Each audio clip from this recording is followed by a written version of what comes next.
Boa noite a todos. Nós vamos dar continuidade à lição do Evangelho segundo o Espiritismo, do capítulo 20, Os Trabalhadores da Última Hora. E a lição de hoje é exatamente sobre a missão dos espíritas. Esta lição ela foi ditada pelo anjo guardião do médium, que escreveu em Paris, 1863, e o nome do espírito é Erasto. Vamos ver o que ele nos diz com relação à missão dos espíritas e o que tem a ver com a lição dos trabalhadores da última hora, né? Ele começa dizendo: não ouvis já se agitar a tempestade que deve dominar o velho mundo e tragar no nada a soma das iniquidades terrestres? Ah, bendizei o Senhor, vós que haveis posto a vossa fé em sua soberana justiça, e como novos apóstolos da crença revelada pelas vozes proféticas superiores, ide pregar o dogma novo da reencarnação e da elevação dos espíritos, segundo tenham bem ou mal cumprido suas missões e suportado as suas provas terrestres. Então ele conclama aqui para todos aqueles que despertaram para a fé em Deus, baseado na verdade da reencarnação. É a nova visão trazida que desvenda aos nossos olhos muitos dos mistérios acobertados, né, até então. Mas não a lei da reencarnação trazida com todo um artifício, né, sem uma explicação, mas a lei da reencarnação, na qual cada um tem a oportunidade de se elevar, segundo o que tenha feito de bom ou de ruim. Então ele traz aqui um novo conceito de desenvolvimento do espírito do ser humano, baseado na lei da reencarnação. Ou seja, o espírito humano está fadado a um desenvolvimento, né? E esse desenvolvimento tem como tônica a lei da evolução. Evolução esta para aqueles que despertaram para a verdadeira fé e que tenha suportado as provas terrestres. Então, também nesta lição, traz a experiência terrestre, né, como prova, né, e não como um fim. Essa é a diferença. A vida na Terra não é um fim, mas um meio de se alcançar o desenvolvimento, a elevação espiritual. E ele está dizendo: vocês que já ouviram se agitar a tempestade que vai tragar o velho mundo, né? Esse chamamento, embora ele seja de 1863, né, deixa bem claro que o tempo não existe como nós pensamos. 100 anos aqui na Terra é uma fração de segundos perante se considerarmos a eternidade. Percebem aqui a lição do Espírito traz muito claro esse conceito de eternidade, que nós não alcançamos, nós não conseguimos vislumbrar. Porque quando ele diz aqui, olha, a chegada da tempestade que vai dominar o velho mundo, hoje nós estamos exatamente nesse momento, mas ele falou isso com o surgimento da doutrina espírita no fim do século XIX, né? Mas parece que ele está falando para nós hoje. E nós vamos ver que adiante ele vai deixar muito mais clara essa lição, como se fosse uma lição para o nosso momento de hoje. Ele diz, não vos amedronteis, as línguas de fogo estão sobre as vossas cabeças. Ele faz menção a línguas de fogo, que era entendida, né, era entendida como a manifestação do Espírito Santo, né, nas igrejas, né, cristãs. Mas o que vem a ser esta manifestação do Espírito Santo para nós? É a manifestação dos Espíritos. São as revelações trazidas pelos Espíritos. Entendeu? E ele diz, não vos amedronteis, as línguas de fogo estão sobre as vossas cabeças.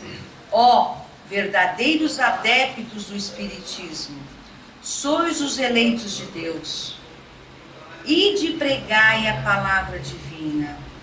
A hora é chegada em que deveis sacrificar a sua propagação, os vossos hábitos, os vossos trabalhos, as vossas ocupações fúteis, ide e pregai. Os espíritos do alto estão convosco. Certamente falareis a pessoas que não quererão escutar a voz de Deus, porque essa voz os chama sem cessar a abnegação. Pregareis o desinteresse aos ávaros, a abstinência aos dissolutos, a mansuetude aos tiranos domésticos e aos déspotas. Palavras perdidas, eu sei. Mas que importa?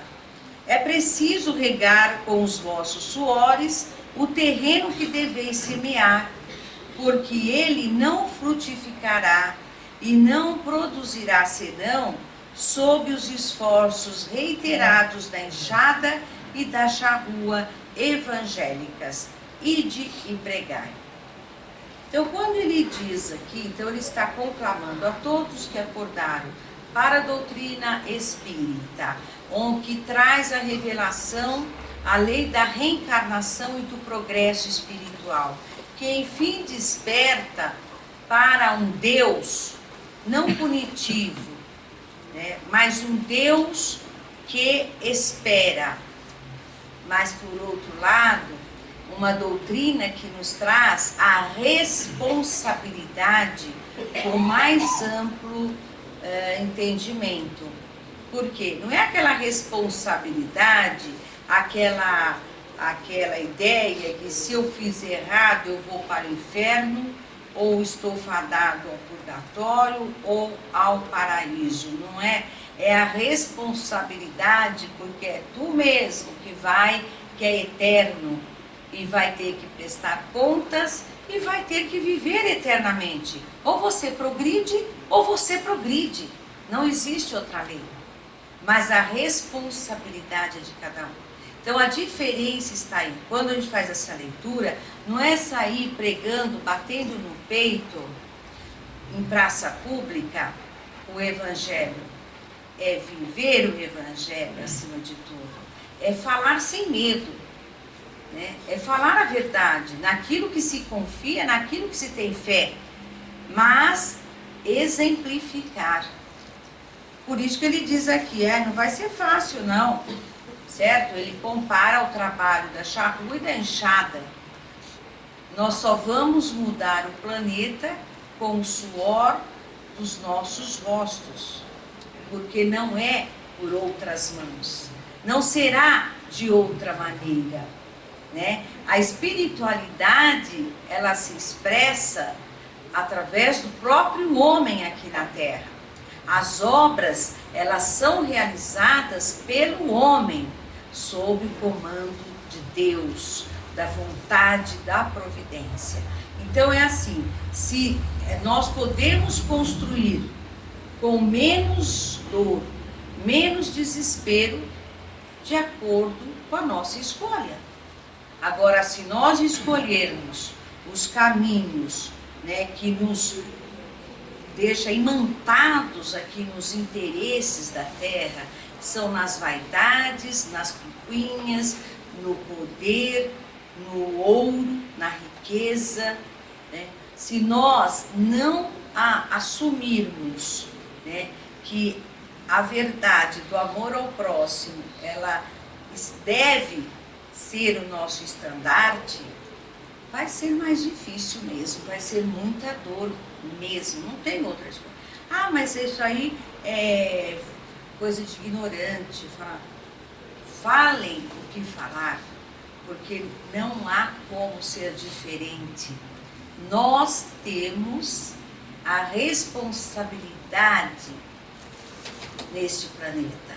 Crescer ou ficar, permanecer, é escolha nossa. Adiar, escolha nossa. Mas o fato é que nós temos apenas um caminho: evoluir e evoluir. E aí ele diz: sim, vós todos, homens de boa fé, que credes na vossa inferioridade, né? Então, ou seja, vamos acreditar, somos inferiores mesmo, né? Estamos muito aquém do que poderemos ser um dia. Mas, enfim, hoje nós temos que reconhecer a nossa situação. E olhais os mundos dispostos no infinito, partir em cruzada contra a injustiça e a iniquidade, e de destruir esse culto ao bezerro de ouro, cada dia mais e mais invasor. Ele fala em 1863 e hoje a gente ainda continua.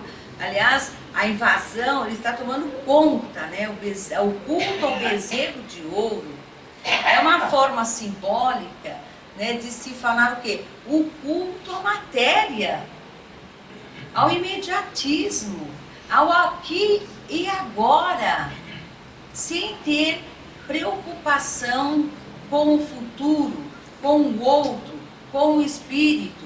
O que nós vemos hoje? O bezerro de ouro, né? O culto invadindo, assolando a nossa civilização. E ele está dizendo, né? Destruir esse bezerro de ouro.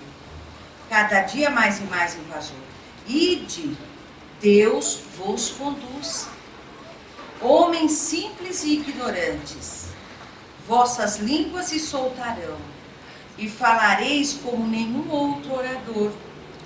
Fala, ide pregai, e as populações acolherão atentas, com alegria, as vossas palavras de consolação, de fraternidade, de esperança e de paz. Então, ele está falando aqui para quem? Para os espíritas. Então, nós que assumimos a doutrina espírita como um norte para a nossa vida, como uma filosofia de vida, né, que nos traz respostas para o nosso eu verdadeiro. Então, ele está dando aqui a orientação. Não tenhamos medo, vamos destruir este bezerro de ouro. Mas como? Com paulada, saindo para as cabeças, fundando um novo partido, uma nova filosofia? Não. Ele está dizendo para a gente não ter medo, que as nossas palavras sejam palavras consoladoras, de fraternidade, de esperança, de paz. Então, para que a gente continue adiante, porque ele está dizendo, afirmando que Deus está com os espíritas que têm a boa intenção e tem um desejo firme, né, na prática da doutrina no que ela diz.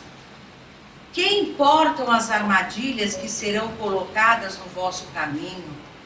Só os lobos se prenderão nas armadilhas de lobos, porque o pastor saberá defender suas ovelhas contra os verdugos imoladores.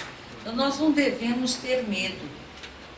Ninguém aqui deve ter medo de ser bom, de reconhecer a sua fraqueza, de fazermos aquilo que a nossa consciência dita, porque nossa consciência é a expressão de Deus.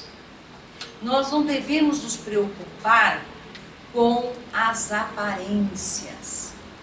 Nós não somos os nossos cargos, nós não somos a posição social que nós assumimos, a mulher de ninguém, o marido de ninguém, a mãe de ninguém, nós não somos isso. Nós assumimos essas personas para desenvolver os nossos papéis na organização da vida terrena. Mas nós somos seres individuais, somos espíritos e temos que utilizar estas pessoas da melhor maneira possível. Elas devem se expressar de maneira que a gente consiga levar a lição do Evangelho adiante, onde estivermos, em que papel nós estivermos naquele momento. Se eu sou um chefe no meu trabalho, eu tenho que ser um chefe que observa essas regras de amor ao próximo. Se eu sou pai, se eu sou mãe, é a mesma coisa. Se eu sou filho, se eu sou filha, é a mesma coisa. Se eu participo de uma agremiação, a mesma coisa. Ou seja, na vida de relações terrenas, seja lá qual for a persona que nós assumimos, nós devemos ser o melhor possível dentro das regras que nós aprendemos no Evangelho. É isso que ele está dizendo. Não tenhamos medo. Podemos ser chamados de bobos, às vezes. Podemos ser chamados de... parece que não está nem aí com algumas coisas. Ao contrário, é justamente por estarmos aí, por compreendermos a gravidade das coisas, né, relacionadas ao que ele chama de culto ao bezerro de ouro, é que nós temos que redobrar a nossa vigilância e buscar ser o melhor possível, porque nós não somos perfeitos, entendeu? Como dizia o nosso Chico, somos gramas, eu sou grama, mas se Chico Xavier dizer que ele era uma grama, quem dirá nós? Né? Isso não é utopia, isso não é balela, isso é uma realidade. Escute quem quiser escutar, faça quem quiser fazer. Mas nós não podemos alegar ignorância. A partir do momento que a gente tem o contato com a lição de Jesus, nós não podemos alegar ignorância. Essa é a grande distribuição dos pães que Jesus disse. O Edival está falando que é similar, a gente pode dizer que a grande distribuição dos pães é este alimento através do Evangelho, da Boa Nova, que deve calar fundo e nos alimentar o nosso espírito realmente, para que a nossa consciência ela esteja sempre alerta a nos avisar daquilo que seja melhor. Mas ele está dizendo que importa, bom, ide homens grandes diante de Deus, que mais felizes que São Tomé, crede sem pedir para ver, e aceita os fatos da mediunidade, quando mesmo não tenhais conseguido jamais obtê-las em vós mesmos. Ide, o Espírito de Deus vos conduz. Então, ou seja, ele está dizendo, vão vocês que aceitam a mediunidade como um fato, como uma realidade, como um dom e como uma função importante. Não adianta correr, a mediunidade ela existe, ela está aí. E é por meio dela que os espíritos se comunicam e nos trazem os ensinamentos, que nos trazem as lições, que nos trazem as revelações e que nos alertam. Ela está aí. E ele está dizendo, olha, felizes são estes que aceitam a mediunidade e nunca foram médiums, mesmo sem ser médiums. Enquanto os espíritas, né, não são médiums, né, aceitam a mediunidade, são espíritas e estão aí na batalha de se tornarem pessoas melhores e de evoluir. Estão cuidando, né, da sua evolução. E não são médiums, ele está dizendo. Marchai avante, pois a falange... Marchai avante, pois falange imponente pela vossa fé, e os grandes batalhões dos incrédulos se desvanecerão diante de vós, como as brumas da manhã aos primeiros raios do sol nascente. Ele está chamando, então, essa falange, né, de espíritas, né, que se tornam grandes, mas que são capazes de vencer os grandes batalhões de incrédulos. Né? Uma que ninguém está aqui para convencer ninguém. Né? Só que os incrédulos também não têm direito de pôr areia no ventilador de ninguém. Então a gente vai seguindo avante, né? Porque todos um dia vão se render às realidades. Não, veja bem, ele fala do espiritismo, da doutrina, certo? Mas nós em nenhum momento fala que é o espiritismo em si é que será a religião do futuro. Mas os conceitos, os fundamentos espíritas, é inevitável que eles sejam realmente os fundamentos de todas as religiões. Porque é a verdade crua e nua, né? A eternidade do espírito, a relação com o mundo dos espíritos, ou seja, não, é a imortalidade da alma, a lei da reencarnação. Ela não escolhe, não só desencarna os espíritos, todos nós desencarnamos. Judeus, protestantes, budistas, todos desencarnam, todos encarnam, né, novamente, todos estão sujeitos às mesmas regras de evolução do espírito. Então, não é o espiritismo, mas os conceitos, os fundamentos do cristianismo primitivo, né, que embasa toda a doutrina espírita, é inevitável. Por isso, deixa os incrédulos. Somos capazes de vencer os batalhões dos incrédulos, né? Não tem problema. Aí ele diz que a fé é a virtude que ergue as montanhas. Vos disse Jesus. Todavia, mais pesados do que as mais pesadas montanhas, jazem no coração dos homens a impureza e todos os vícios da impureza. Parti, pois, com coragem para erguer esta montanha de iniquidades que as gerações futuras não devem conhecer, senão como um estado de lendas, como não conheceis vós mesmos, senão muito imperfeitamente o período de tempo anterior à civilização pagã. Então ele está afirmando, né? Chegará um dia que aqueles que nos sucederão nas gerações, eles nem vão lembrar, né? De tudo isso que a gente passou, vai ser uma lembrança, uma história contada. Ele está afirmando isso. E diz, vençam, porque ele compara que Jesus nos disse, né, que a fé move montanhas. E ele compara que a mais pesada das montanhas é justamente o quê? As iniquidades, né, que nós vivemos. Então hoje nós estamos, ele fala em 1863, imagine hoje, a gente faz assim de dar de braçada, né? Nós estamos no mar de iniquidades. São as 24 horas do dia, nós estamos afundados nas iniquidades, né? Iniquidades de toda sorte, iniquidades do ponto de vista moral, inversão de valores, tudo uma inversão de valores hoje, né? Fora as iniquidades aí que estão rondando os crimes de toda a ordem, a falta de consideração com o mais necessitado, a desconsideração, a utilização do poder legitimado, né, pela sociedade, a utilização nefasta desse poder. E assim, é um mar de iniquidades. Sem dizer as drogas ilícitas, né, e ilícitas que estão assolando os nossos jovens, nossas crianças e também os adultos. Então é o que nós presenciamos hoje. Não é fácil.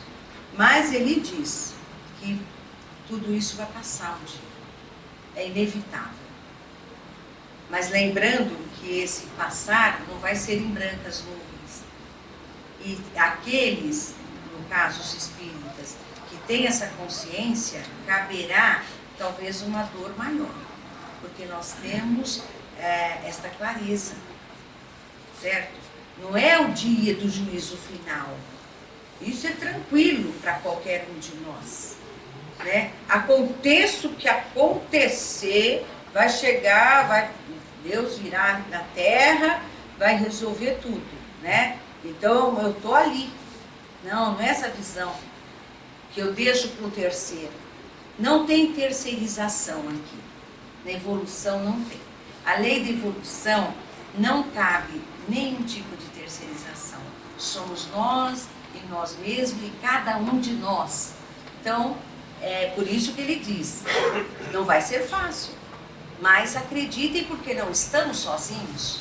Né? Porque quando a gente fala assim, tem uma conotação assim, fantasiosa, de uma desgraça que não tem remédio, e não é isso.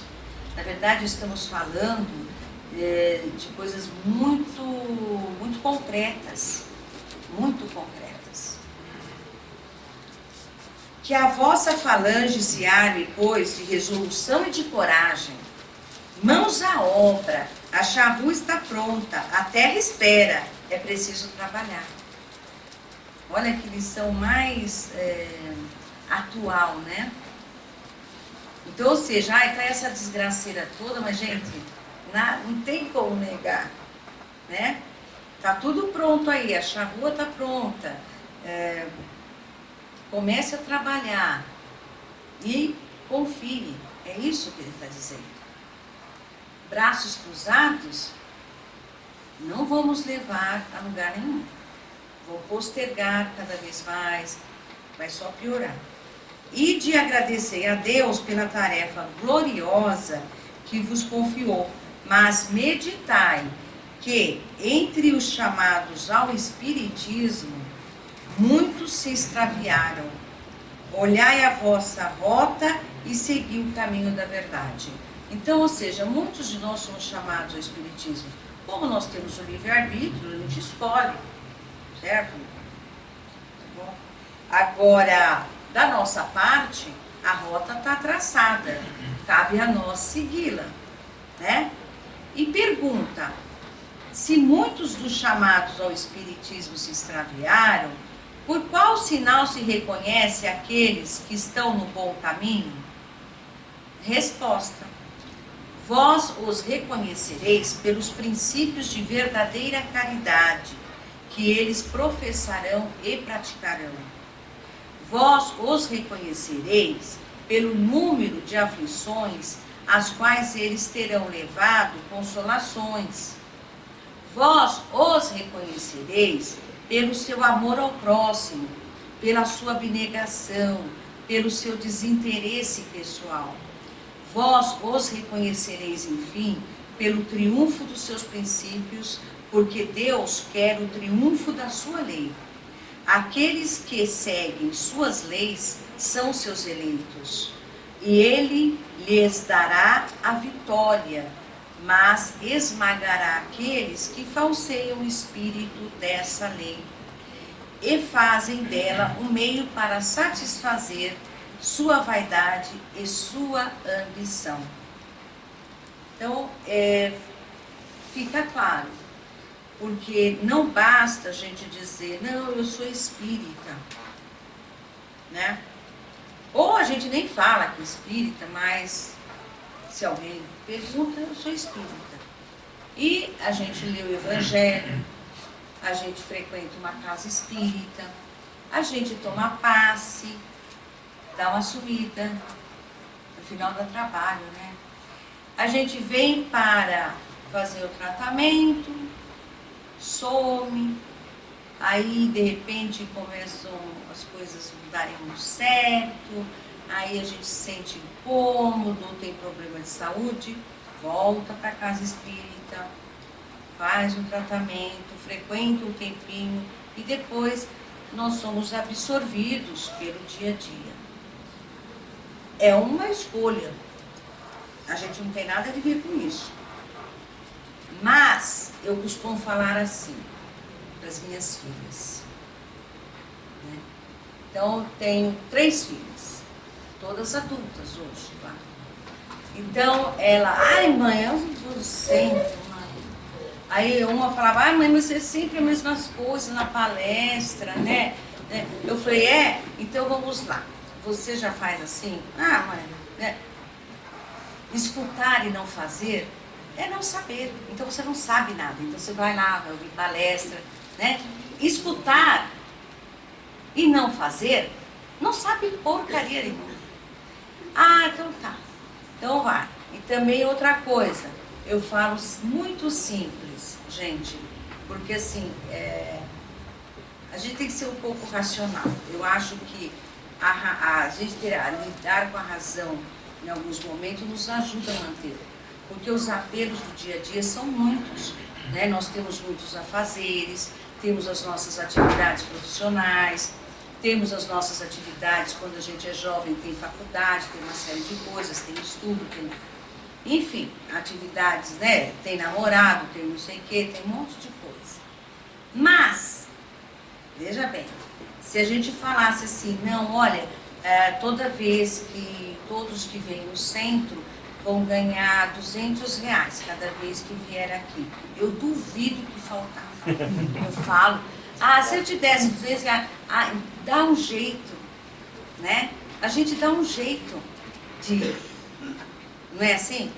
E não tem, é porque é assim. Então, eu falo para ela assim, mas se você ganhasse R$100 para ir lá na evangelização, você iria? Né? Então, simples assim, minha filha, pode ir.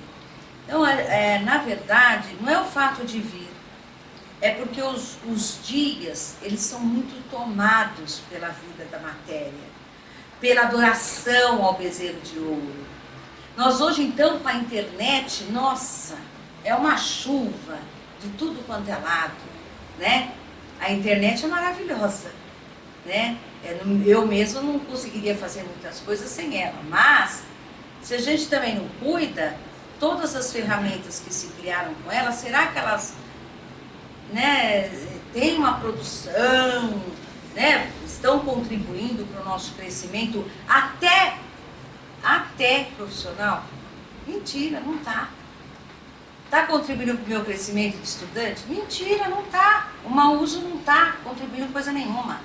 Então, a gente tem todas as mídias trazendo uma carga violenta, né, para nós todos os dias, e nós nos absorvemos no dia a dia. É claro que você manter uma rotina, você vir, assumir tarefas aqui no centro, na casa espírita, assumir uma tarefa numa instituição, numa ONG, né, voluntariamente exige disciplina, né? Agora, a opção é nossa. Precisa ter disciplina, precisa, enfim. Organizar a agenda. Organizar a agenda. A gente organiza a agenda para tanta coisa, né? E para cuidar do espírito, é lá no final da agenda e olha lá, porque toda hora despenca, fica para outra hora. É fato. É fato. A escolha é nossa. Então, assim, às vezes eu falo, parece que eu estou... Mas não é, que a gente já não é tão novinho, né? Já viveu bastante, né? E a gente sabe como que é. Se a gente não pegar duro conosco mesmos, a gente não faz. A gente não prioriza o espírito. Não prioriza. Certo? Quando a gente abre os olhos, já está, né, na porta da... Hã? Já está quase lá de lá e a gente... Ai, Vai correr atrás. vai correr atrás. Não é assim. Então, gente, muito obrigada. Vamos continuar os trabalhos. Tchau.